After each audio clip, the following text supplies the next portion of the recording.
Mesdames, Mesdemoiselles, Messieurs, soyez les bienvenus à ce webinaire qui va être consacré aux enjeux et aux impacts de la loi de finances 2025 sur les PME et TPE. Et c'est un webinaire que j'ai le plaisir d'animer aux côtés de mon ami économiste, spécialiste de la question, Simehdi El Fakir. Bienvenue, Simehdi. Webinaire qui est organisé aux côtés et en compagnie de cette fondation que vous connaissez et qui contribue considérablement euh, au développement des compétences de la TPE, qui vous permet également de renforcer votre expertise en la matière, votre savoir-faire, ainsi que de vous mettre en contact et au plus proche des interlocuteurs qui vous permettent ainsi de vous déployer en tant que dirigeant de TPE et PME dans le tissu économique national, la Fondation Création d'entreprises de la BCP.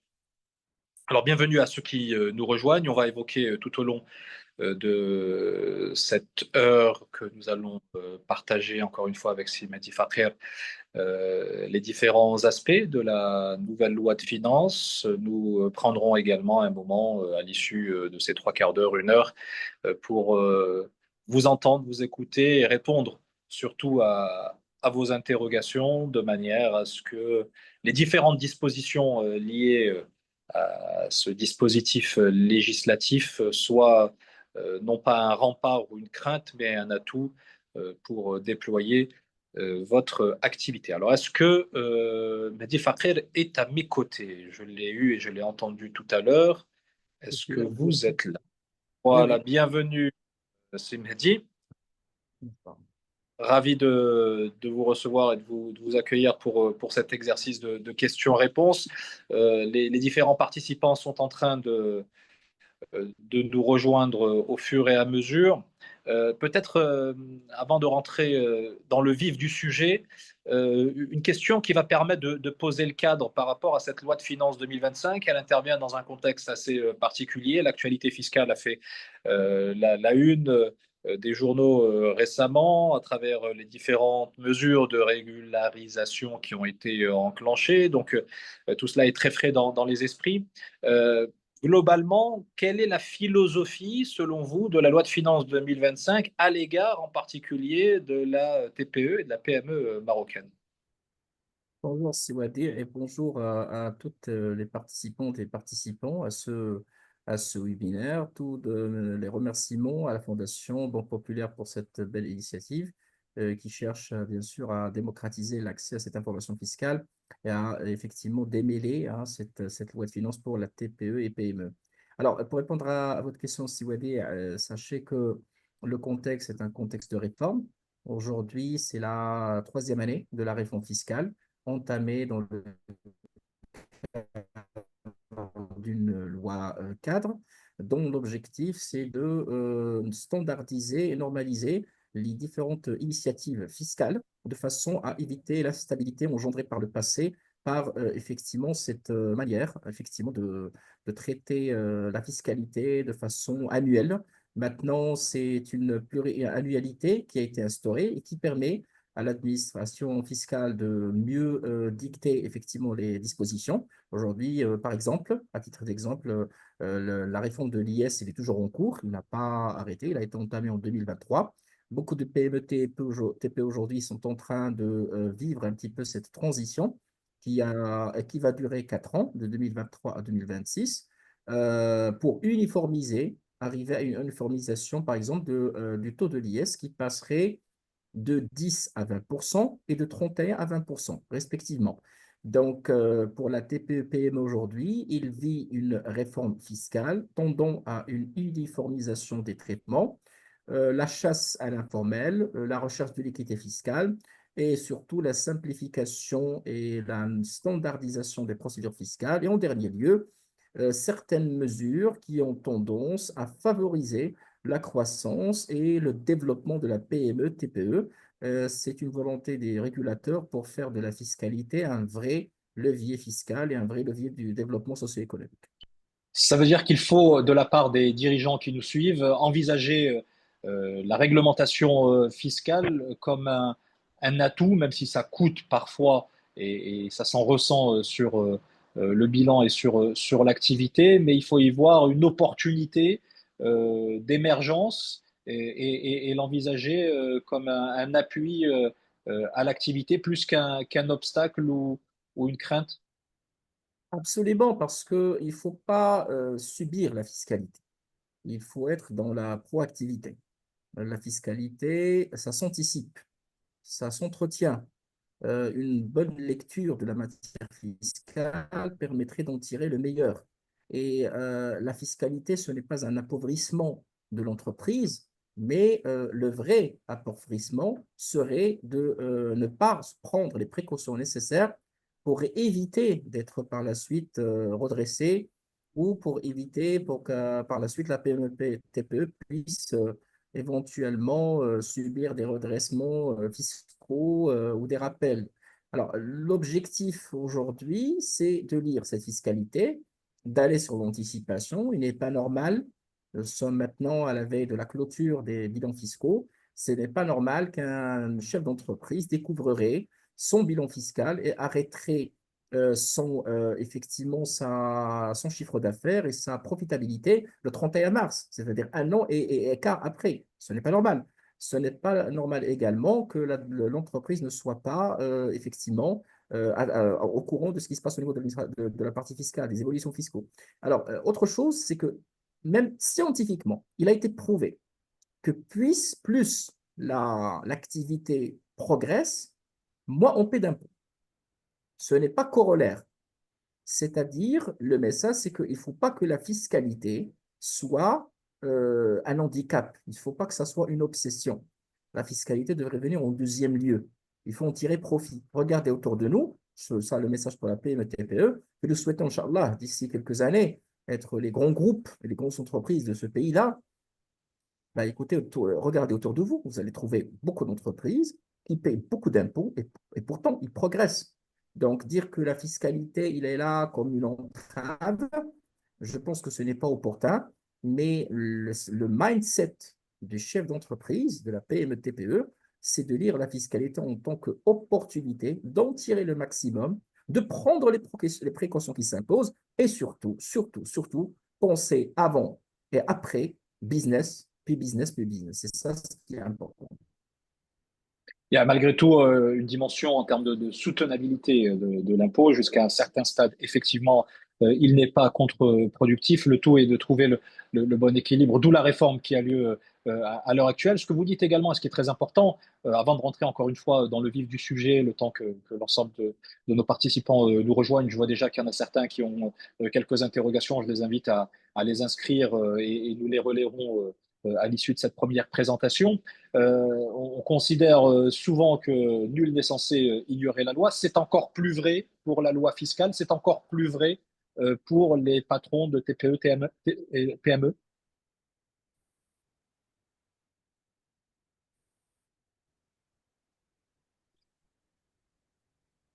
C'est le farquet sur cette disposition, oui. Absolument. Aujourd'hui, le sujet, c'est un sujet qui est pédagogique. Nous ne pouvons pas aujourd'hui ignorer la loi. لا يعذر أحد بجهله للقانون. القانون يعلو ولا يعلى عليه. Impossible aujourd'hui d'imaginer une personne qui prétend ne pas être au courant de la loi. Par contre, ce qui serait intéressant, c'est de faire l'exercice pédagogique avec les conseillers, avec les associations interprofessionnelles. Et là, effectivement, grâce à ces initiatives de la part de la Fondation à titre d'exemple, ça c'est une initiative citoyenne qui permet effectivement de démocratiser l'accès dans le cadre, bien sûr, des directives royales qui font des établissements bancaires, des établissements d'accompagnement pour la PME-TPE. Ça, c'est un travail qui est très, très louable. Et d'autre côté, effectivement, de l'auto-formation.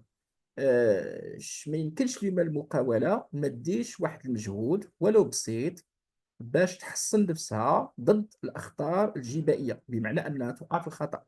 يعني المحاسب الكونتابل ماشي هو بوحدو اللي تيدير الخدمة، خص حتى رب المقاولة والمقاول وحامل المشروع يتبع شغالو ومع الوقت كيتعلم. Vous savez qu'avant tout, c'est un effet d'apprentissage. Et cet effet d'apprentissage permettrait à un moment donné d'avoir de la maturité. Et c'est comme ça que vous trouvez plusieurs chefs d'entreprise qui connaissent parfaitement la matière fiscale et qui savent lire. Ils n'attendent pas effectivement d'être aubénistes en quelque sorte et d'attendre des aubaines de la fiscalité. Non, il lit la fiscalité, il en fait un levier, il prend ses précautions, il avance. Donc l'anticipation, elle est de mise. إذا الرسالة هو أن القراءة الجادة والقراءة الموضوعية ديال المادة الجبائية تتخلي المقاول يستافد من هذه الجبايات ماشي العكس Mhm, ما mhm. توليش بالنسبة له يعني واحد الخطر ولا كتمثل بالنسبة له واحد الإشكال. Donc, il faut faire preuve de proaction, de prise d'initiative. Quels sont les acteurs, les interlocuteurs qui peuvent justement accompagner, soutenir le chef d'entreprise, le dirigeant d'une PME, TPE dans cette démarche, sachant que, surtout quand on est dans un business d'une taille relative, on est un petit peu le couteau suisse. Il faut quasiment tout faire et trouver donc le temps de mener cette mission qui est elle aussi essentielle dans l'activité de la société. Bon, écoutez, il faut être bien conseillé. C'est un appel aux conseillers pour démocratiser l'accès de leurs services aux TPE-PME parce que parfois, mon handicap, c'est les frais, c'est les honoraires. Je pense que toute profession libérale aujourd'hui, c'est un tiers de confiance qui se subroge à l'État et qui se doit de faire un effort pour que les TPE-PME puissent accéder à ces services. Je pense qu'il y a un effort qui est fait, mais on demande plus. Là, le conseiller, son rôle, c'est un rôle qui est pédagogique. Il aide, il oriente, c'est comme un médecin. Il prescrit, mais le patient reste toujours l'entreprise. Il faut que l'entreprise fasse également des efforts.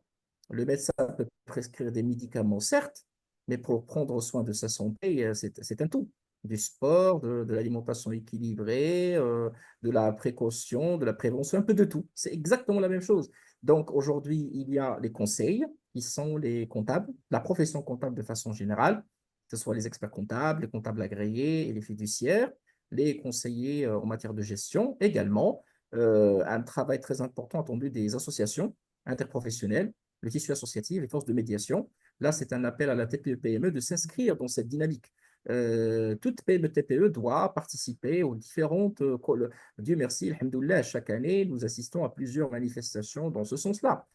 كل سنة الحمد لله عدد كبير من الجمعيات البينهانية، عدد كبير من المنظمات اللي كتعنى بالشؤون القطاعية، الوزارات كذلك والإدارات كتنظم عدد من المناسبات، تظاهرات، معارض. فالمقاولة والمقاول خصو ينخرط في هذه الدينامية لأنه تيتعلم، كيمشي تيشوف شنو تبدل، شنو الجديد في القوانين، شنو الجديد في النصوص، شنو الجديد في العالم ديال اللي كيهم القطاع ديالو. ما خصش يبقى منغلق على نفسه، ما خصش يبقى مقوقع على نفسه. Il faut pas s'isoler dans son coin et attendre que l'évolution débarque de n'importe où. Donc il faut absolument prendre cette précaution, prendre un petit peu l'initiative, et ce n'est qu'à travers ça qu'il y a un effet d'apprentissage qui ferait que la TPE-PME va mûrir. يعني النضج ديال المقاوله الصغرى والمتوسطه والجهات الصغيره تعتمد على الديناميه، على الانخراط ديال حامل المشروع ديال المقاول على المقاول في هذا المجهود. غنقولوا اللي هو توعوي وتكويني. اذا سي دو لوتو Mhm. فورماسيون، التكوين المستمر والتكوين الذاتي. Alors, venons-en à cette loi de finances de 2025, une fois qu'on a posé un peu le cadre global du rapport du chef d'entreprise vis-à-vis de la matière fiscale. Est-ce que vous pouvez nous citer déjà dans un premier temps de manière assez succincte les principales dispositions orientées vers la TPE-PME dans cette loi de finances, et puis ensuite on va les décortiquer les unes après les autres.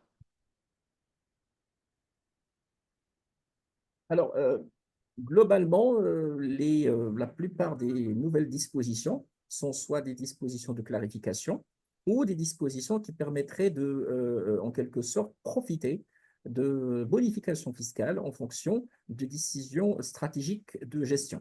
Alors, pour l'IS, à titre d'exemple, la bonne nouvelle pour la PME-TPE, c'est le relèvement du seuil de la déductibilité fiscale pour les voitures de tourisme qui passe de 300 à 400. En d'autres termes, à partir de 2025, on peut acheter des véhicules dits de tourisme, qui sont des véhicules de transport de personnes, en ayant la possibilité de déduire 400 000 dirhams TTC. يعني الإجراء الأول هو الرفع من مستوى يعني الخصم فيما يتعلق ب يعني السيارات ديال نقل الأشخاص، كنسميوهم حنا السيارات الذاتيه، يعني السيارات العاديه اللي كان محصوره ب 300 الف درهم يعني 30 مليون، دابا ولات 40 مليون، مهمه كثير. المساله الثانيه هي بطبيعه الحال اللي كيقام بها اللي قدمها القانون، هو الامكانيه ان الشركات اللي بغات تعاود تستثمر في يعني الاصول ديالها، بالامكان ديالها اليوم تستافد من هذه اعاده يعني من واحد الخصم ديال 70% اذا قررت انها تحتفظ بالعقارات اللي كتستثمرها لمده 5 سنوات. يعني الاجراء سهل، كتكون عندك اصول ديال الانتاج لمده 8 سنوات، كتعاود فيها البيع، كتاخذ 70% ديال النقص وديال الخصم، وكتحتفظ لمده 5 سنوات بهذيك الاصول. اذا احترمتي هذه الاجراءات وهذه الشروط كتستافد من 70% ديال الاعفاء. Alors là, c'est une bonification qu'on a décidé de pousser jusqu'à 2030 et qui permet, pour faire simple, de bénéficier d'un abattement de 70% sur les produits des sessions d'immobilisation gardées pendant 8 ans à condition de les réinvestir. Ça, c'est quelque chose qui est très intéressant. Alors, autre chose, Juste un point, peut-être une précision là-dessus, parce que j'imagine qu'il y a pas mal de cette fatwa de personnes qui se posent la question, à condition de réinvestir donc le fruit de la vente du bien immobilisé qu'on a gardé pendant 8 ans, sur lequel on doit payer une taxe sur la plus-value, avec un abattement donc de 70% à condition de remplir ces critères-là. Quelle est la preuve qu'il faut apporter du réinvestissement? Et est-ce qu'il faut réinvestir la totalité du fruit de la vente?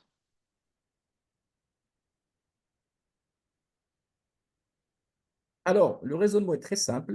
Il y a des déclarations spécifiques à déposer à ce sujet-là qui permettent à l'administration fiscale de s'assurer du respect de ces conditions.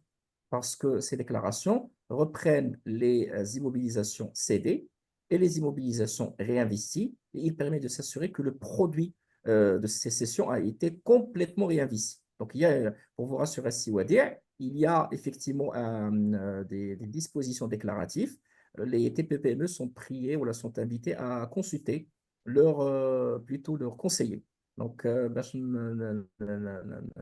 يعني نطمئن كاسدي وديع، هذا الاجراء وهذا الاستفاده من هذا الاجراء ديال الخصم مرهون باقرارات اللي هي خاصه اللي خص الانسان يصرح بها، واللي كتمكن الاداره الضرائب انها تاكد بان هذا الانسان احترم الشروط اللي نص عليها القانون في هذا الاطار. Et si ces conditions-là de réinvestissement ne sont pas remplies, est-ce qu'il peut y avoir de manière rétroactive l'annulation de l'abattement de 70%? Auquel cas, le chef d'entreprise est tributaire d'un remboursement auprès de l'administration fiscale. مع الاسف في حاله عدم احترام هذه الشروط يطبق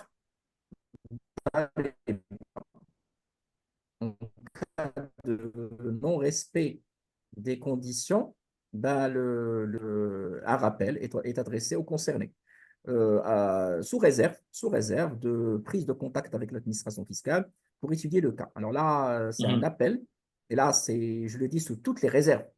Chaque fois qu'il y a un problème, le contribuable est effectivement il est fortement recommandé de prendre attache avec l'administration. L'administration, il adresse un avis.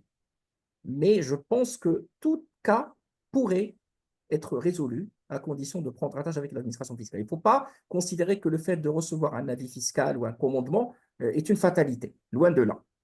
C'est le Mhm. début d'un processus. Et là, je peux vous assurer, en témoignant, que on peut, ça n'engage comme un modeste personne, mais nous pouvons toujours compter sur la flexibilité de l'administration fiscale. Mhm. هذا نداء انه حاله عدم احترام هذيك الشروط الانسان تيتوصل ربما بإشعار بالضريبة، لأنه ديك الساعة كتطبق على الضريبة. لكن النصيحة اللي تنصحوا الشركات الصغيرة والمتوسطة والجهات الصغيرة أنها تتوجه للإدارة، تقدم الدفوع ديالها. وهذا يعني مع المعيش الشخصي كتكون أعتقد بأن هناك هامش للمرونة من طرف الإدارة من أجل إعادة دراسة الحالات، وربما الإبقاء على الاستفادة من الإعفاء. Euh, Est-ce que vous diriez que le canal de communication entre l'administration fiscale et les administrés est un canal qui est, on va dire, bien déployé? En d'autres termes, il arrive parfois que l'on puisse recevoir des avis sur des impôts qui n'ont pas été réglés ou des charges qui n'ont pas été déclarées, a posteriori, après un certain temps passé sans aucune information. Comment réagir dans ce cas-là? Est-ce que l'administré, est-ce que le chef d'entreprise peut être protégé et dire que finalement il n'a pas été averti, ou c'est à lui de prendre les devants et même lorsqu'il n'a pas d'informations de la part de l'administration fiscale, eh bien d'aller s'assurer que son dossier est bien en règle et que rien ne lui est exigé?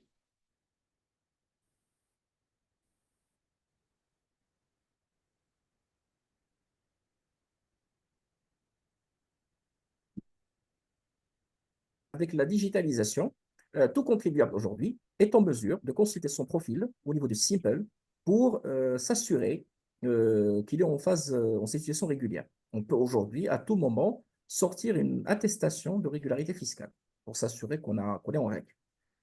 Et au cas où le contribuable recevrait une notification et qu'il estime qu'il n'a pas été effectivement correctement notifié ou que la loi en la matière n'a pas été respectée, il conserve toujours ses voies de recours. Il peut toujours recourir à des commissions, la commission nationale, la commission locale selon les cas, ou le tribunal administratif. Toutefois, ce qui est recommandé vivement, c'est de veiller à la mise à jour de l'adresse ou des adresses, effectivement, des contribuables pour éviter ces malentendus. Beaucoup de personnes aujourd'hui sont frustrées de recevoir des ATD. Mais lorsqu'on creuse, on trouve qu'il y a un souci de mise à jour du profil, du CRM du contribuable. Là, il faut que le contribuable soit vigilant parce que, en termes légaux, l'administration communiquerait avec la dernière adresse obtenue. Alors, هنا في هذه الحاله تستدعي على ربما الاشعارات اللي تيتوصلوا بها الملزمين هما عن غير علم، او ربما تتفاجئوا بعض الاشعارات. التفسير بطبيعة الحال هناك تفسيرات من بينها انه ما تيكونش تحيين ديال قاعده البيانات، ان الشركه او المقاول تيكون عنده واحد العنوان قديم، تيكون هو اللي بقى عند الاداره ديال الضرائب وما علم شيء اذا راه العنوان الجديد ديالو. لكن كتبقى كامل الضمانات القانونيه عند الملزم في حاله اذا اعتبر بان الاجراءات ديال التحصيل او الاجراءات ديال الاشعار ما تحترمتش. Dans ces situations-là de conflit, la voie, j'allais dire pacifique, du moins la voie administrative est à privilégier à la voie judiciaire. C'est un conseil que vous donneriez? Alors, ceci n'engage que ma modeste personne. Partons du principe qu'il y a tout le respect pour les textes et les garanties des contribuables. Mais en tant que conseiller, il est toujours recommandé de régler le problème en termes de gain de temps, à moins qu'il y aurait un abus ou vraiment peut-être un sujet qui serait inadmissible pour le contribuable. Mais ce qui est demandé de la part des contribuables, c'est un peu d'objectivité. On dit l'adage, on s'est dit un mauvais arrangement vaut mieux qu'un bon procès.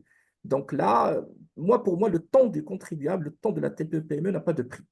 Moi, je préfère Mhm. de loin apprendre la leçon, tourner la page et passer à autre chose et consacrer le temps au business et au développement, plutôt que de passer le temps dans des circuits qui pourraient être un peu lourds, des circuits un peu lents et parfois l'issue pourrait ne pas être à 100% garantie. Alors, une bonne lecture objective, pragmatique, permettrait à l'entreprise d'aller de l'avant. Regardez ce qui se passe autour du monde. Tout le monde aujourd'hui traite avec l'administration fiscale. Tout le monde aujourd'hui, il fait des arrangements. Ça ne fait pas de ces contribuables de mauvais payeurs ou de mauvais contribuables, loin de là, mais c'est un arbitrage objectif. إذا الرسالة هو أنه من الأفضل التوجه للحل الودي عوض الحل القضائي، ماشي لأنه طبعا الحال كاين كافة الاحترام للضمانات القانونية وللنصوص، هذه على راسي وعيني، ولكن ربما النصيحة هو أن الإنسان يحاول ما أمكن اللهم إلا كان هناك واحد الشطط انه يربح الوقت ديالو، يربح المجهود ديالو، ويحاول يحل هذه المسائل وهذه الاشكاليات مع الاداره ديال الضرائب، ويوجه وقته ومجهوده للتطوير ديال المقاوله ديالو اكثر ما يوجهه لبعض المسائل اللي مع كامل الاسف كتكون غير مضمونه العواقب، لان ربما المسائل اللي هي عندها علاقه بالقضاء واللي كتمشي في المسائل القضائيه ربما غتاخذ واحد الوقت طويل، غتاخذ واحد المجهود، غتكلف كثير، وربما ربما النهايه ديالها ما غتكونش ربما Mhm. ايجابيه. فملي كتكون الكره في ملعب الاداره، هناك سلطه تقدير الاداره كتكون lorsque on est devant l'administration, il y a une marge de flexibilité qu'il faut investir et dont il faut profiter. Oui, et la bonne foi peut t'aider très souvent hein, à trouver des solutions. حسن النية كتكون في هذا الإطار هذا كتلعب واحد الدور جد مهم في العلاقة مع الإدارة. Euh, un dernier point là aussi, juste dans les rapports, parce que c'est très important et ça fait partie des questions que se posent les chefs d'entreprise, notamment quand ils se lancent dans leur propre business et qu'ils démarrent. Vous évoquiez, vous faisiez tout à l'heure le parallèle entre les précautions à prendre et les prescriptions médicales. Est-ce que vous iriez jusqu'à dire que l'administration fiscale, c'est un peu comme le médecin, il faut aller le consulter pour un check-up au moins une fois par an, ne serait-ce que pour dire bonjour à son inspecteur? Écoutez, alors, le fait aujourd'hui d'avoir une plateforme qui permet d'avoir l'information en ligne de façon instantanée, ceci est une, euh, est un gain, est une avancée majeure pour la fiscalité conseil, c'est très important. Que je consulte, que je trouve quelque chose qui n'est pas payé, que je trouve une déclaration peut-être qui n'est pas déposée ou mal déposée, c'est déjà très, très, très important. Maintenant, la loi même prévoit le droit à l'erreur. C'est une procédure qui permet aux entreprises de consulter l'administration fiscale à tout moment pour poser des questions. Est-ce qu'on est en règle ou pas? Qu'est-ce que vous nous reprochez? Et à l'aide et avec l'appui de son conseil, l'entreprise pourrait régulariser sa situation à tout moment. هنا الحق في الخطأ هو مضمون ومكفول بالمدونة العامة للضرائب، وتيمكن المقاولة في أي وقت من الأوقات أنها تطلب من الإدارة الضرائب واحد الكشف ديال ربما الملاحظات، وأنها تصحح هذه الملاحظات بالاستعانة بالخبراء ديالها وبالمستشارين ديالها. عدا أنه اليوم في إطار المنصة الإلكترونية إي سيمبل، المنصة ديال إدارة الضرائب، بإمكان المقاولات في أي وقت أن يستخلصوا يباف اكسترير هذيك الشهاده ديال المطابقه الجبائيه، ويعرفوا رسوم الا قدر الله كاين شي مفاجاه، شي حاجه نساوها، شي حاجه ما ادوها شي حاجه اللي بقى مع كامل الاسف فيها شي مشكل. فبالتالي كنعتقد بان هذه المساله مهمه كثير، وانا متفق مع السي وديع، الوقايه خير من العلاج في المجال الجبائي. Très bien. On revient sur les dispositions techniques de la loi de finances 2025 et son impact dans notamment la fiscalité, la trésorerie ou l'activité des TPE, PME. Vous évoquiez la dimension IS, vous évoquiez effectivement le niveau qui a été rehaussé pour l'acquisition de véhicules de tourisme. Les autres dispositions qui peuvent impacter positivement ou négativement la trésorerie de l'entreprise. غير قبل ما نكمل مع الضريبه على الشركات، بغيت ناكد بان، وهذه مساله كتمس المقاولات الصغيره والصغرى، ان مجموعات ذات النفع الاقتصادي لي جي يو، وكذلك الشركات بالتوصيه والشركات يعني شركات الاشخاص بالنسبه للجي يو، يعني الشركات المجموعات ذات النفع الاقتصادي هي ملزمه انطلاقا من هذه السنه بان تؤدي الضريبه على الشركات. بالنسبه للشركات اللي كتسمى شركات الاشخاص، هذه كيبقى عندها الاختيار انها توجه الضريبه على الشركات. و alors c'est simple aujourd'hui, les sociétés en participation sous certaines conditions peuvent opter comme pourraient être dans l'obligation de payer l'IS. Les GIE aujourd'hui, les groupements d'intérêt économique, doivent payer l'IS. Donc, pour les entreprises qui seraient concernées, je les invite à prendre attache avec leurs conseils pour étudier leur cas. C'est vraiment le cas par cas, dans l'attente, bien sûr, de plus de clarification dans la note circulaire qui devrait être émise par l'administration fiscale. Alors, pour l'IR, je pense que je dirais la disposition phare de cette loi de finances, c'est le réaménagement du barème de l'IR. Alors, pour commencer, ce réaménagement profite à tout le monde, sans exception. Ce n'est pas uniquement les salariés, également aux professions libérales, comme pour les personnes physiques. Alors, trois caractéristiques majeures, pour faire simple. Tout d'abord, le relèvement du minimum imposable, qui était de 30 000 dirhams, il passe à 40 000 dirhams. Donc, tout revenu global annuel réalisé par une personne physique inférieur à 40 000 dirhams est exonéré. Un réaménagement du barème et une baisse du taux marginal supérieur, qui passe de 38 à 37. Résultat, un allègement quand même notable de la pression fiscale au titre de l'IR et l'exclusion, c'est-à-dire toutes je dirais les salaires, par exemple, et les revenus mensuels de 6 000 dirhams bruts sont désormais exonérés de l'impôt sur le revenu. Également, le relèvement de la déduction pour charges famille qui passe de 360 à 500 dirhams par personne dans les limites de 6 personnes. يعني بمعنى 2025 تيبقى هو إعادة النظر في السعر المرجعي للضريبة على الدخل اللي وقع هو ثلاثة ديال المميزات أساسية. أولا بطبيعة الحال أن الضريبة على الدخل كتولي مفروضة انطلاقا من 40 ألف درهم سنويا. ثانيا يعني السعر الاعلى اللي كانت 130% ولا 37%، وكذلك اعاده النظر في الاشطر اللي كتشكل السعر المرجعي، وبالتالي تيسير اي شخص اليوم عنده غير يعني غير معني بالضريبه على الدخل. دونك هذه المساله وسعت القاعده ديال المستفيدين من الاعفاء. وكذلك بالنسبه للخصومات ديال التحملات العائليه اللي ترفعت من 360 درهم لكل شخص سنويا الى 500 درهم لكل شخص في حدود 6 ديال الاشخاص. كذلك كاين الاعفاء من الاعفاء ديال معاشات التقاعد اللي غيمشي على مدى سنتين، 50% سنه 2025 واعفاء تام انطلاقا من 2026، ولكن بالنسبه للانظمه الاساسيه وليس للانظمه التكميليه. Donc, une exonération en deux temps des pensions de retraite, 50% en 2025 à une exonération totale en 2026, uniquement pour les pensions de retraite issues des régimes de base. Les retraites complémentaires ou les pensions de retraite complémentaires et les rentes viagères y afférentes demeurent imposables dans les conditions du droit commun. Il y a également une mesure qui va...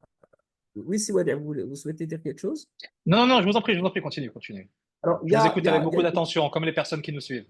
Merci beaucoup. Alors, il y a une disposition qui est très intéressante en matière de l'IR et qui intéresse beaucoup les entreprises et la TPE-PME, c'est le réaménagement du First Job Act, c'est-à-dire la carotte fiscale pour les stages d'insertion. Alors, pour faire simple, auparavant, c'est cette carotte fiscale qui consistait en une exonération de l'IR, dans la limite bien sûr comme indemnité de stage mensuel, et une prise en charge par l'État. Ceci a conduit à recruter 60% des bénéficiaires, bénéficiaient auparavant uniquement à des personnes diplômées et dans la limite de 24 mois. Aujourd'hui, ce qui a changé à partir de cette année, c'est que ça profite à tout le monde, même son père, en lui permettant de changer d'entreprise d'accueil. إذا اليوم بالإمكان جميع توفرت له لم تتوفر له يعني دبلوم أو شهادة من الاستفادة من الإجراء التحفيزي ديال التدريب، الإعفاء من ضريبة على الدخل تحمل الدولة للتحملات الاجتماعية، يعني سي ال اس اس، الضمان الاجتماعي، لمدة 12 شهر. حيث قبل كانت 24 شهر ولا 12 شهر، ولكن الجديد هو أن 12 شهر مع إمكانية أنك تبدل الشركة أو تبدل يعني المقاولة المحتضنة. وهذا الشيء كيمكن من أن كل متدرب بالإمكان ديالو يمشي يستافد، وإن لم تتوفر له يعني أي هذا هذه مسألة، يعني أي دبلوم، هذه مسألة غتمكن المقاولات أنها تستافد من هذا الإعفاء وتدخل أكبر عدد ممكن من اليد العاملة، خصوصا في الأنشطة اللي كتطلب واحد اليد عاملة نشيطة، وهي بنفسها غتتحمل التكوين ديالها، لأن الشرط ديال الدبلوم ما بقاش غير واحد الشرط اللي هو أساسي. يعني على المسألة ديال الضريبة على الدخل، كاين الجديد فيما يتعلق بالربائح، لي ديفيدوند.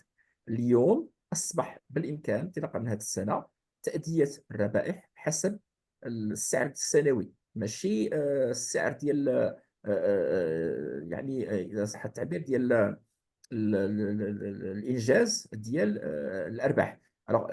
باش نشرح بشكل مبسط، القانون كان تيقول بان الارباح اللي فايته 2022 كانت كتضرب 15%، وبان التخفيض اللي بدا من سنه 2023 باش يولي 10% سنه 2026 كيبقى فقط بالنسبه للارباح الجديده. هذا الشيء خلق واحد التعقيدات. فباش نبسطوا، انطلاقا من هذه السنه هذه الانسان غادي يأدي السعر اللي مفروض في السنه، ما كاين لا قديم لا جديد. Alors, pour faire simple, pour les dividendes, bonne nouvelle, la référence est désormais l'année de distribution et non l'année de réalisation. Ce qui fait que, in fine, avec la mise en place de l'abattement qui est en cours, on arriverait à partir de 2027 à payer 10% au titre des dividendes. Ceci permettrait à beaucoup d'entreprises, effectivement, et de PME, TPE de profiter de cette, effectivement, de cette mesure qui est pour moi très louable. Voilà globalement pour l'hier. Je pense que nous avons fait le tour des principaux dispositions. Peut-être que j'ajouterai une très rapidement, c'est l'augmentation de la déductibilité du prix de panier, qui était par le passé de 30 à partir de 2025 il devient 40 dirhams par jour. اذا الرفع من القيمه ديال الخصم برسم تعويض يعني الوجبات، ان بريم ولا انديبيتي دو ريبا، من 30 درهم يوميا لكل شخص لكل اجير، غتولي 40 درهم لكل شخص لكل اجير. هذه كنعتقد بانه يعني اهم المقتضيات اللي كتمس في تقديري الشركات بطبيعه الحال، والصغار والمتوسطه والجهات الصغيره، فيما يتعلق بالضريبه على الدخل. فيما يتعلق بباقي المقتضيات، تقدروا تفضلوا السي وديع، بغيتوا تتكلموا على الضريبه على الدخل قبل ما Non, non, non, نشوفوا. justement, on allait passer à l'investissement. Allez-y, continuez sur cet aspect. فوالا. Très important. بالنسبه لباقي المقتضيات، اهم المقتضيات اللي كتهم الشركات الصغيره والمتوسطه والصغيره والمتعلقه بقانون الماليه 2025، كتهم الاجراءات.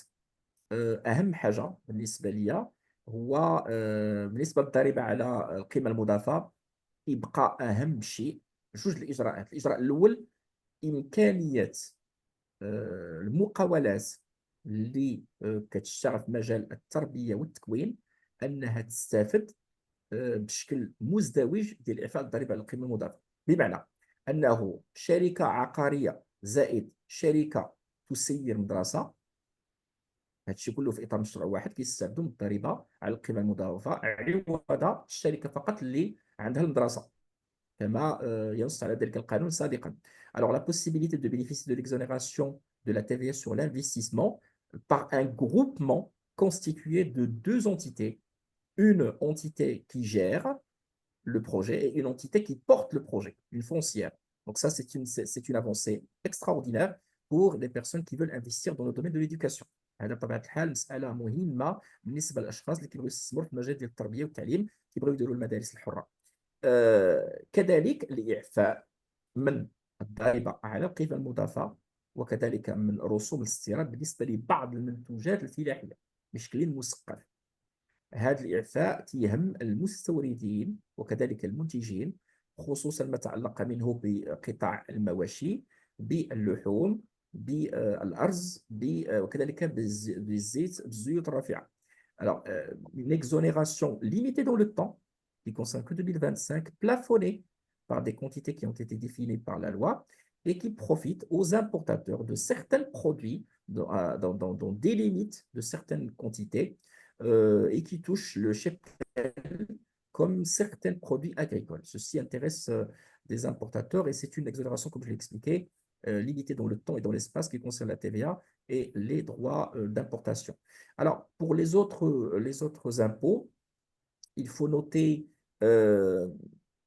enfin pas impôts, principalement les autres procédures, il faut noter, je pense, une, une disposition qui est très importante. Désormais, la notification électronique ou par procédé électronique, c'est pour répondre à votre question tout à l'heure à Siwadi, produit les mêmes effets que la notification classique. Alors, par notification classique, on entend un courrier recommandé avec accusé de Mhm. réception ou un courrier ou un avis remis par un huissier de justice. Ben, écoutez, à partir de 2025, toute notification par procédé électronique, nous pensons principalement à le mail qui est communiqué par le contribuable, vos notifications, vos notifications dans les règles de l'art et vos notifications conformément à ce qui est prévu par la loi. Donc, il ne faut pas s'étonner si à l'avenir on reçoit un mail, attention, ça a quand même le même effet qu'un courrier reçu par postal recommandé et que le même que, bien sûr, visite de nos amis, de nos chers amis huissiers de justice.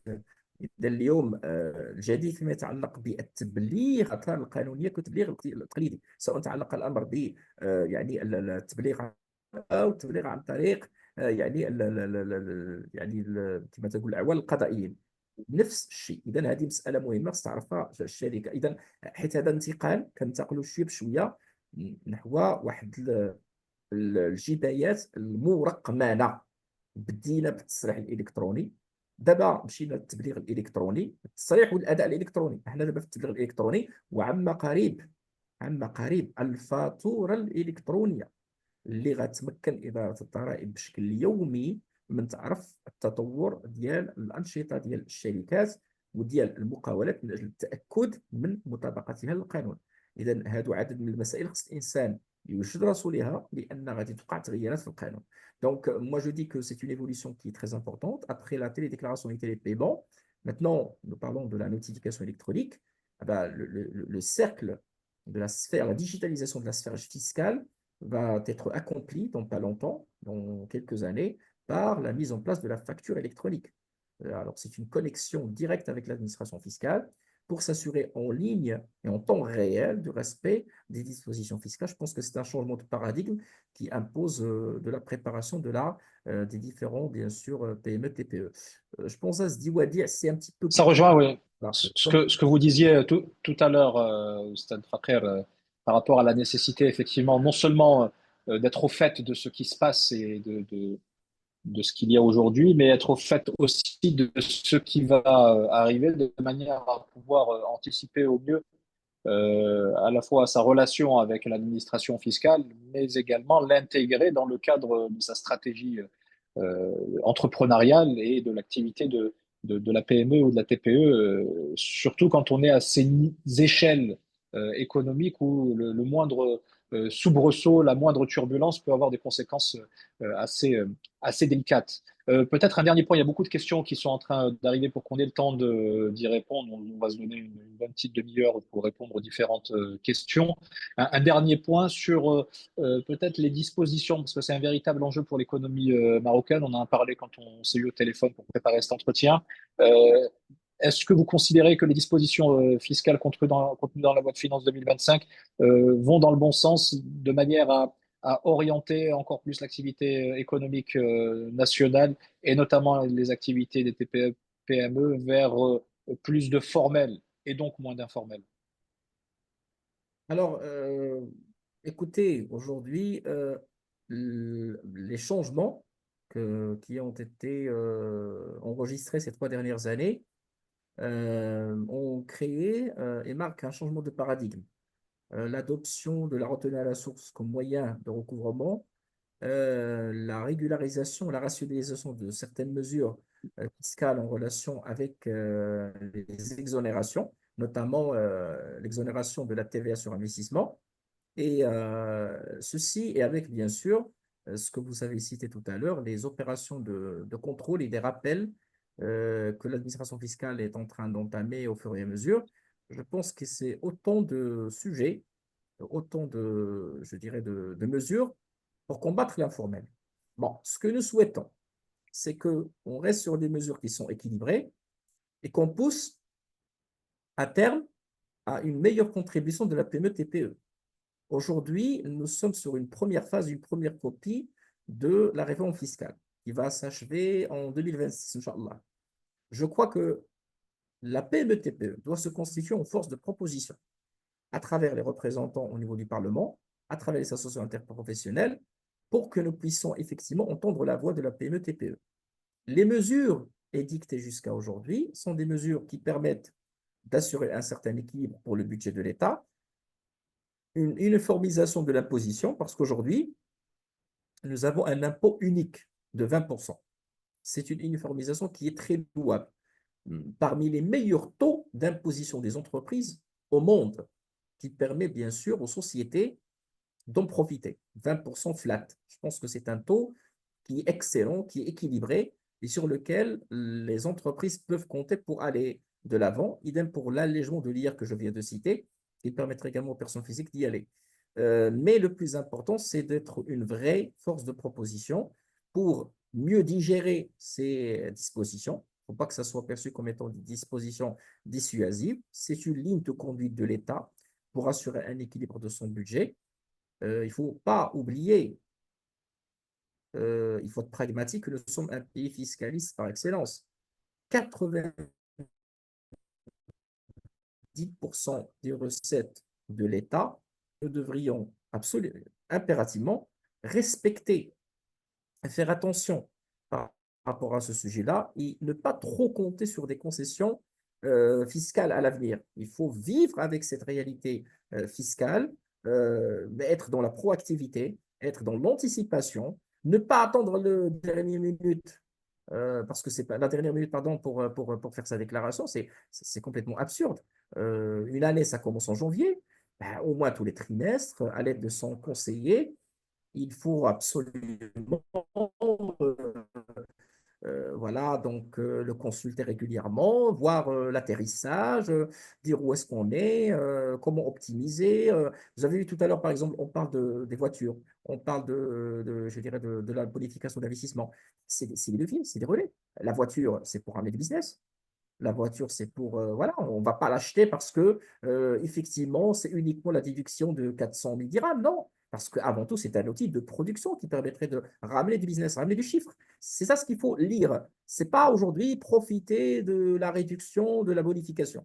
اليوم الاساسي هو انه الجبايات كتعرف واحد التطور نوعي الاعتماد على القطع من المنبع يعني الترشيد ديال بعض الاجراءات الجبائيه خصوصا منها الاعفاءات هناك عمليه الرقابه اللي كتنظر اداره الضرائب الاهم هو الانسان يكون استباقي ما يتسناش يوقع في الخطا ويحاول يفهم بان اي اجراء اللي هو ايجابي هو اجراء كيمشي في الاطار وفي الطريق الصحيح وبالتالي خصنا نقراوه كوسيله لتحقيق الارباح ولتحقيق الاهداف ديال التنميه المقاوله.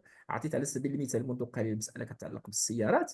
انا السياره بالنسبه لي راه وسيله اشتغال كنجيب بها الفلوس كنجيب بها رقم المعاملات كنجيب بها البيزنس فهمتي وبالتالي اي اجراء ايجابي خصنا نشوفوا شنو غنستافدوا منه حنايا ونطوروا نفوسنا ما نبقاوش نعتبروا الجبايات وكانها هذاك يعني لي باداموكليس وذاك السيف المسلط على رقبه المقاوله. كنظن بان هذه ماشي مقاربه اللي هي موضوعيه اننا نتعاملوا ونتعايشوا مع هذه المساله ديال المطابقه الضريبيه ولكن نشوفوا المهم وهو التطوير ثم التطوير ثم التطوير.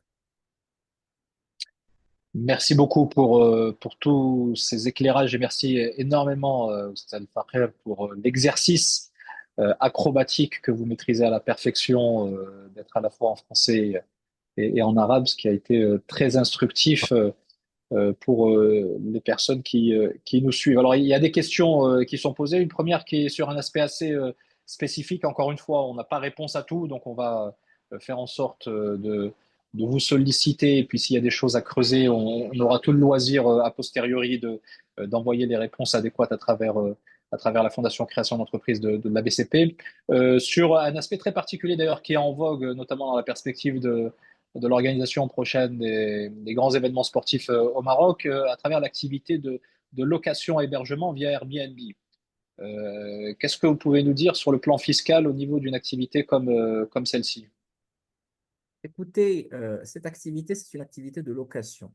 Il y a du nouveau au niveau de la loi depuis quand même l'année dernière et ça a été confirmé cette année parce que avant la fin de ce mois de février, les proprios doivent aujourd'hui déclarer leurs revenus locatifs.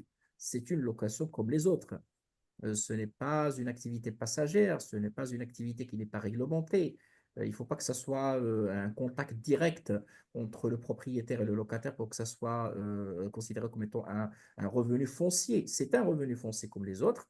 Donc, les personnes qui en profitent sont invitées à prendre attache avec leurs conseillers. Ils ont l'obligation de déposer une déclaration avant le 28 février, Inch'Allah, ce vendredi, et de s'acquitter des impôts qui sont prévus par la loi. C'est une activité de location comme les autres. Ce n'est pas une activité hôtelière parce que les personnes concernées ne sont pas des hôtels ou des établissements hôteliers. Et donc, il y a un taux d'imposition qui s'applique au loyer qui est de Le taux d'imposition, c'est le taux de droit celui commun de l'IR. Mhm. voilà, de l'IR avec un abattement de 40%. D'accord. Déduction faite des éventuelles imputations en amont. C'est-à-dire, il se peut que certaines personnes puissent subir des retenues à la source en amont. Et là, je te remercie, je vous remercie, Wadia, parce que j'aimerais bien ouvrir une petite parenthèse très rapidement, parce que Fadal.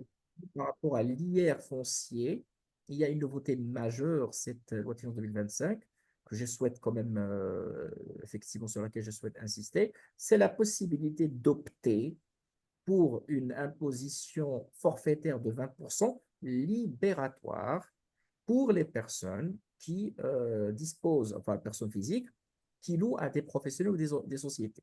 Alors là, ces sociétés peuvent prélever 20% libératoire.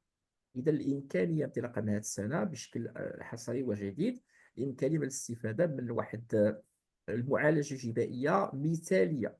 احنا كنعرفوا دائما بأننا احنا كملزمين يعني العقلية الملزم دائما كتبغي لا تابع لا متبوع. فهذا في هذا الإطار ديال لا تابع لا متبوع أنه كل شخص اليوم عنده واحد العقار ولكن يعني كاريه يعني التأجير ديالو لغرض مهني يا اما لشي مهني شخص مثلا مهنه حره او شي شركه. المعلوم ان هذه الشركه ولا هذا الشخص كياخذ الاقتطاع من المنبع 10% ولا 15% على حسب الحالات.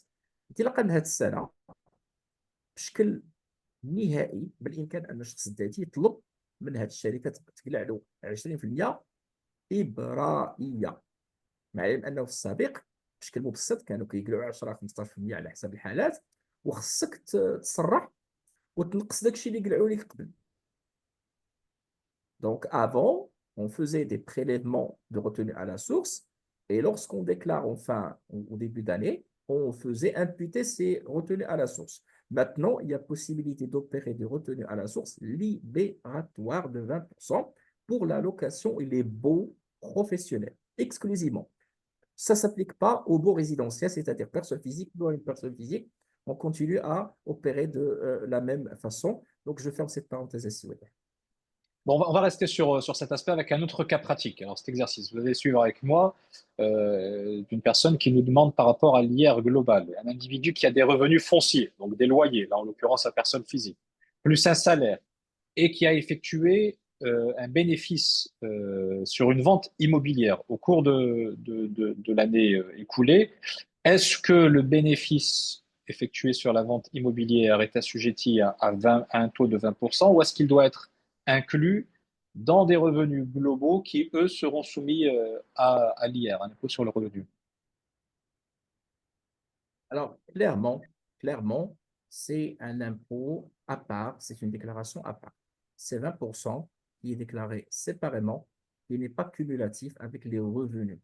La Mhm. loi fiscale on fait la différence entre les opérations récurrentes et les opérations ponctuelles.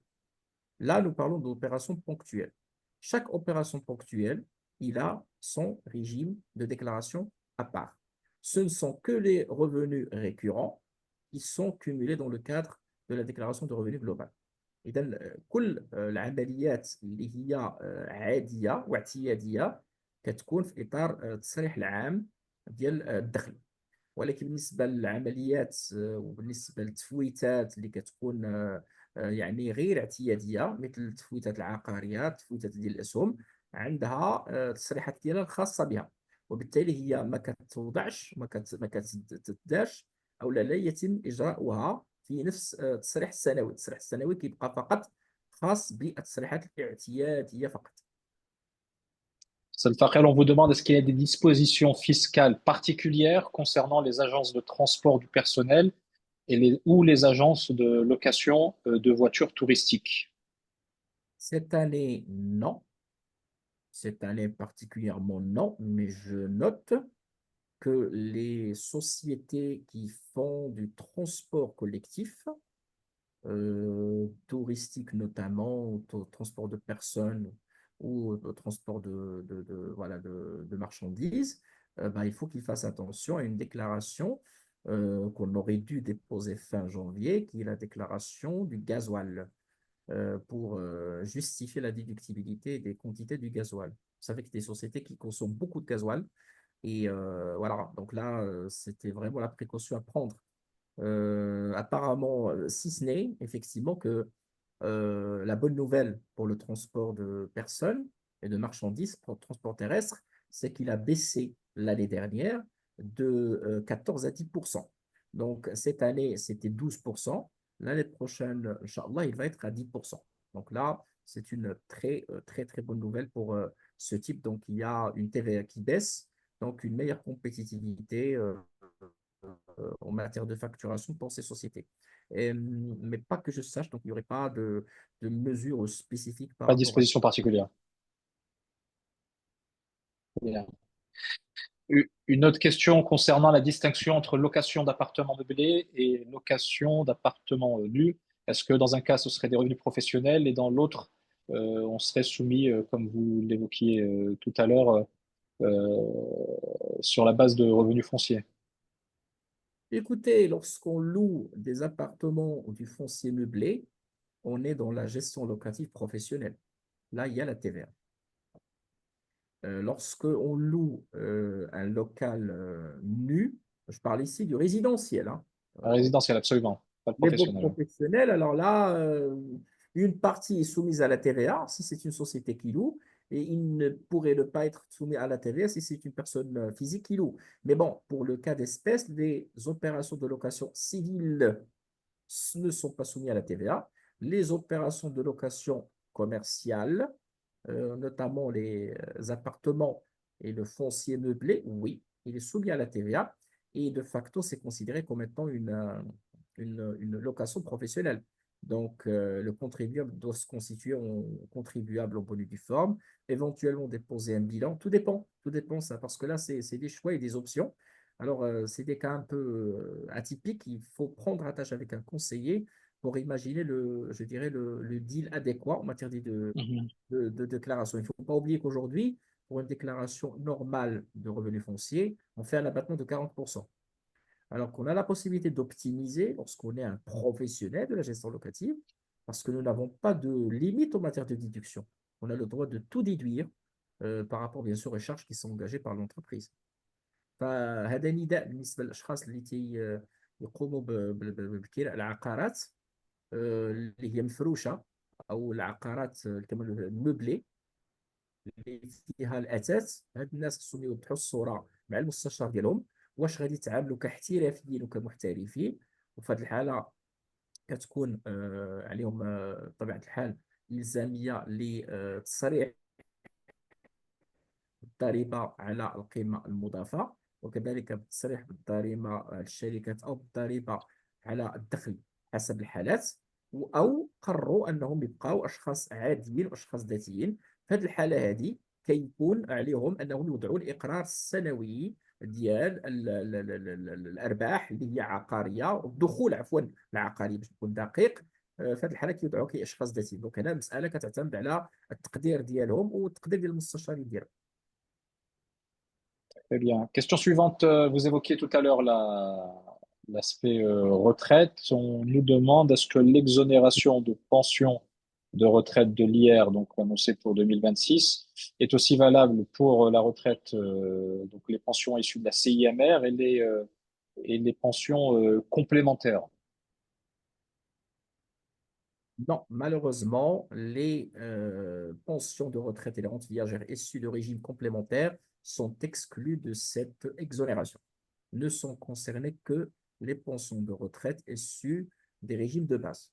الجدير بالذكر أنه فيما يتعلق بالإعفاء ديال معاشات التقاعد تستثنى التقاعد معاشات التقاعد ديال الأنظمة التكميلية. مثلا على سبيل المثال، أقول على سبيل المثال المعاشات التقاعد ديال الصندوق البيني للتقاعد سيما هي غير معنيه بهذا الاجراء. باغ كونتخ المعنيه هي المعاشات ديال الصندوق الوطني للضمان الاجتماعي بالنسبه للقطاع الخاص، وكذلك الصندوق الوطني للتقاعد والنظام الجماعي لمنح رواتب التقاعد فيما يتعلق بالنظام القطاع العام. فهادو هما المعاشات الاساسيه، هادو وي، ولكن المعاشات التكميليه لا. Très bien. Du nouveau, concernant le statut d'auto-entrepreneur, qui un temps avait le vent en poupe quand on voulait se lancer dans une aventure entrepreneuriale et qui est beaucoup moins intéressante depuis quelques temps. مع الاسف لا يوجد جديد هذه السنه. بقى النظام كما هو، أنه في حالة ما إذا كنتحدث على مقاولة مقدم خدمات إلى تجاوز 80 ألف درهم مع نفس الزبون، فكيتحول القطاع المنبع ب 30% عوض 1%. فلم يقع أي تغيير. هناك نقاش، وربما هذا النقاش غير يستمر السنوات المقبلة، لكن في الوقت الراهن ما كاينش جديد. كنبقاو على التغييرات اللي عرفتها السنوات الماضية. Donc là, pas de nouveauté pour les auto-entrepreneurs. Petit rappel d'une précaution à prendre par les auto-entrepreneurs prestataires de services. Dès qu'ils dépassent 80 000 dirhams avec le même, je dirais, client, bah, ils passent de 1% à 30% de retenue à la source. Pas de nouveauté, des discussions en cours, des idées en cours de gestation, mais pas pour l'instant, pas pour le moment en tout cas. On me demande aussi des précisions concernant donc la taxe sur la plus-value immobilière, si je ne m'abuse, TPI. Est-ce qu'on serait sur deux taux, 20 et 30%? هاد الحالة ديال يعني le taux. Alors, le taux de référence, c'est 20%. Dans certains cas, Mhm. il pourrait être de 30% pour des terrains qui étaient avant 2012 au niveau du périmètre urbain. C'est un cas un peu particulier.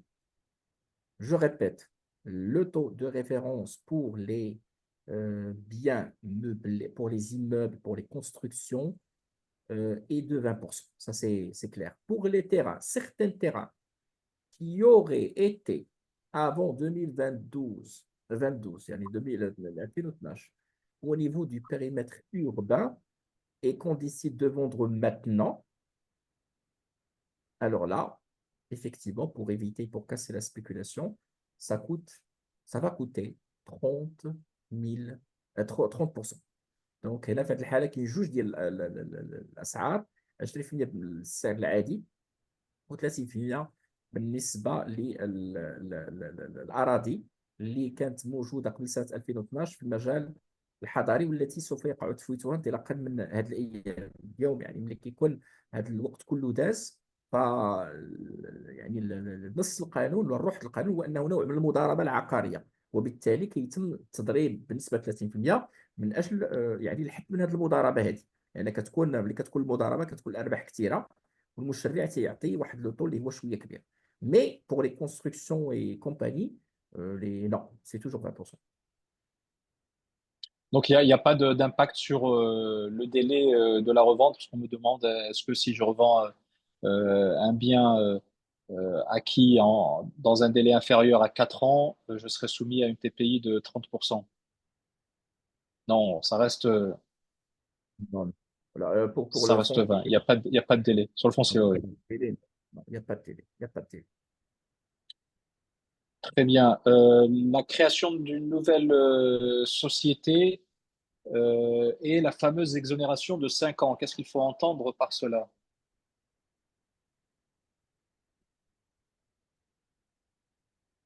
Je n'ai pas bien entendu la question, c'est quoi dire? L'exonération de La 5 création d'une ans nouvelle pour société? les nouvelles Pardon? sociétés et l'exonération de 5 ans euh, au Ah, niveau pour les nouvelles des impôts, sociétés. notamment de Alors, l'IA. alors, écoutez, alors là, il faut qu'on soit clair. Euh, L'exonération de 5 ans concerne la taxe professionnelle, l'ATP. Une nouvelle société est exonérée pendant 5 ans de la taxe professionnelle. Il est exonéré pendant 3 ans de la cotisation minimale.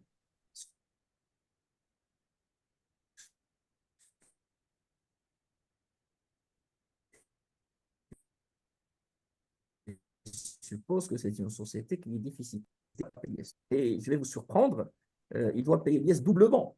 Il va payer l'IS de l'exercice et commencer à payer les acomptes. Ce qui fait que c'est un peu paradoxal, mais c'est le cas aujourd'hui. Une société qui commence son activité en étant bénéficiaire, il paye la facture fiscale doublement. C'est un petit peu le point de départ. Après, bien sûr, il y a tout le mécanisme des acomptes qui s'ensuit. Chaque année, on paie des acomptes, on calcule l'IS, on régule et la vie continue. Donc, c'est une boule de neige. Mais pour un premier exercice, le tout premier, là, je demande aux entreprises de faire très, très attention, surtout les sociétés nouvellement créées. Dès que vous commencez à réaliser des bénéfices éligibles à l'IS pour la première fois, faites attention à cette gymnastique déclarative.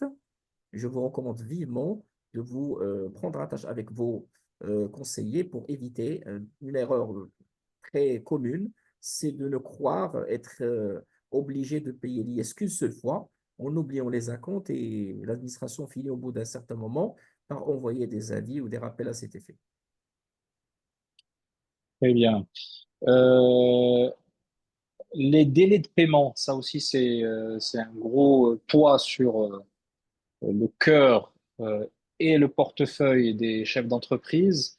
De nombreuses dispositions ont été adoptées ces dernières années pour les réduire. On était autour de 100 jours, si je me souviens bien. Est-ce que c'est applicable, appliqué, ou où est-ce qu'on en est aujourd'hui? Alors, pour faire simple, les sociétés ayant réalisé un chiffre d'affaires entre 10 millions et 50 millions devraient, en toute logique, déposer leur première déclaration d'ici fin mars, qui doivent être visés par un professionnel de la comptabilité.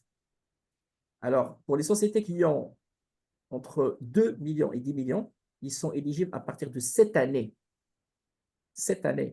et une première déclaration en 2026. Ça pour l'éligibilité. Maintenant, de quoi on parle? Si on est lié à notre fournisseur par une convention, là, on parle de uniquement 60 jours. Plutôt, pardon, si on est lié par une convention, on ne doit pas dépasser 120 jours. Si 120 on jours. est lié avec notre fournisseur par une convention écrite, là, c'est 60 jours. Alors, dès que, au niveau du suivi demandé pour cette déclaration, on dépasse ce délai, on paye, on doit passer à la caisse. Donc, c'est le taux directeur et 0,85% par mois de retard. Mhm. Faites attention. Les entreprises PME, TPE doivent se dire qu'ils sont tôt ou tard vont être concernés. Moi, qu'on parle de vraiment une TPE qui a moins de 2 millions, voilà, donc là, oui, il serait toujours hors champ d'application. Mais dès qu'on dépasse les 2 millions, on est concerné. Donc, il faut prendre ces précautions parce que dès qu'on payerait tardivement une facture à plus de 120 jours, et voilà, un appel pour formaliser les conventions avec les fournisseurs, ben, il faut qu'on passe à la caisse. إذا فيما يتعلق بقانون المنظم لأجل الأداء، هو شرع في تنفيذه سنة 2023. سنة 2024 كانت يتعلق بالشركات اللي عندها ما بين 10 مليون و 50 مليون فرق من المعاملات. الشركات اللي عندها ما بين 2 المليون و 10 بدات معنية بهذا القانون انطلاقا من هذه السنة، فتوضع أول إقرار السنة المقبلة. فهذا القانون يعني يشير إلى ضرورة يعني أن هناك جزاءات إذا في حالة عدم احترام الأجل.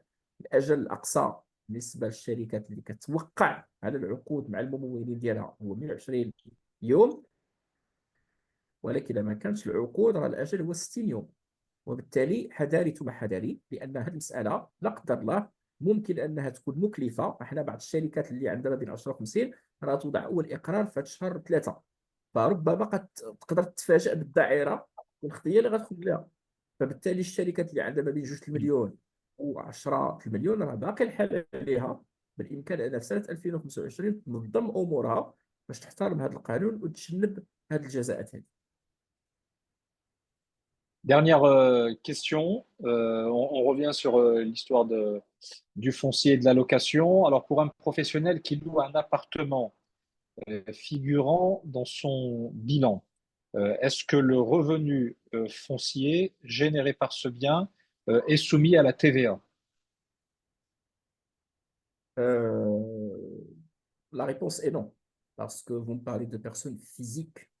Mhm. Donc, personne physique, citoyen marocain et avant tout un consommateur final. Il est censé avoir supporté la TVA.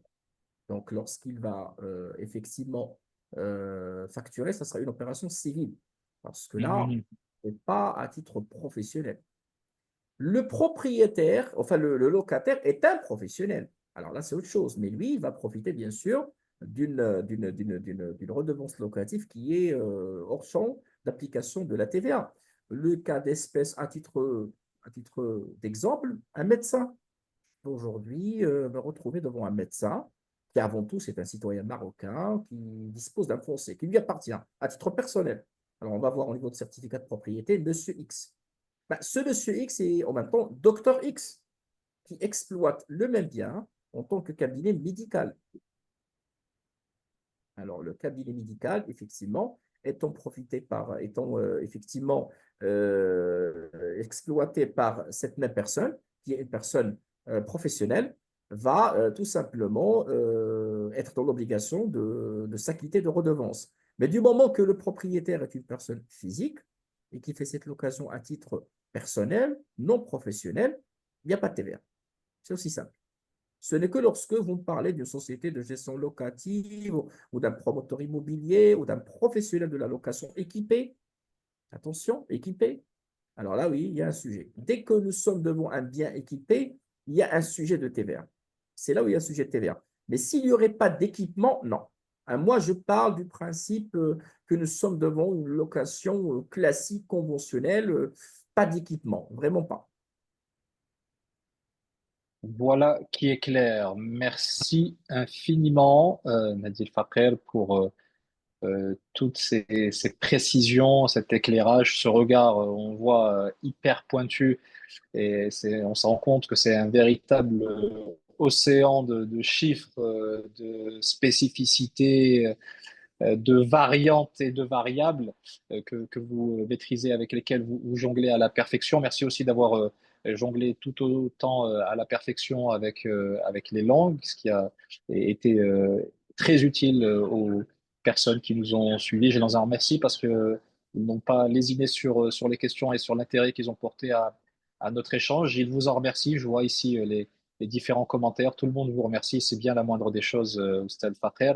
Merci de nous avoir suivis. Merci à la Fondation de la création d'entreprise de la BCP d'avoir organisé cet échange pour le moins instructif sur des enjeux en ce début d'année qui vont gouverner, orienter l'activité sur tous les mois suivants de cette année 2025. Et puis, je pense que à l'issue de cette heure et quart d'échange, enfin, je l'espère du moins, tout le monde repartira avec une approche différente, certainement, dans les relations, et vous avez beaucoup insisté là-dessus, avec l'administration fiscale, la nécessité de prendre les devants, d'être dans une proaction pour prendre la mesure de sa situation, de d'être aussi dans une démarche de veille pour suivre de près les différentes évolutions. La dimension numérique et digitale qui est de plus en plus prégnante et qui impose aussi de s'équiper et de se doter des outils nécessaires pour être en phase avec l'évolution de l'administration fiscale et l'évolution tout simplement de notre pays. Merci encore infiniment au stade Fakir. Le dernier mot vous revient avant de laisser nos chers, j'allais dire téléspectateurs, c'est pas vraiment le cas, nos chers spectateurs, nos chers internautes, vaquer à leurs occupations et leur souhaiter une bonne soirée. Ustad Fakir. Merci beaucoup aussi, Wadia. Je tiens à vous remercier vivement, effectivement, pour la qualité de la modération effectivement, lancer un appel à aux participantes et participants, effectivement, de s'inscrire pleinement et de s'efforcer pour la conformité de leurs déclarations à partir de cette année. Faisons un premier exercice. C'est un sujet qui prendrait de la maturité au fur et à mesure. On ne va jamais être parfait, la perfection étant divine. Le Kamalulillah subhanahu wa ta'ala, on ne va jamais être parfait dès le premier coup, mais c'est un édifice qui se construit pour laisser de côté ces suspicions et ces obsessions fiscales et traiter le plus important, de mon point de vue, le plus crucial, le plus stratégique, c'est l'activité. دليل جميع المتتبعات والمتتبعين اللي كنشكرهم كما كنشكر باسمهم سي وديع دادا على طبيعه الحال الاداره ديالو لهذا اللقاء باش يعني يوضعوا نصب اعينهم المطابقه الجبائيه ك يعني واحد تمرين كيخص يشرعوا فيه.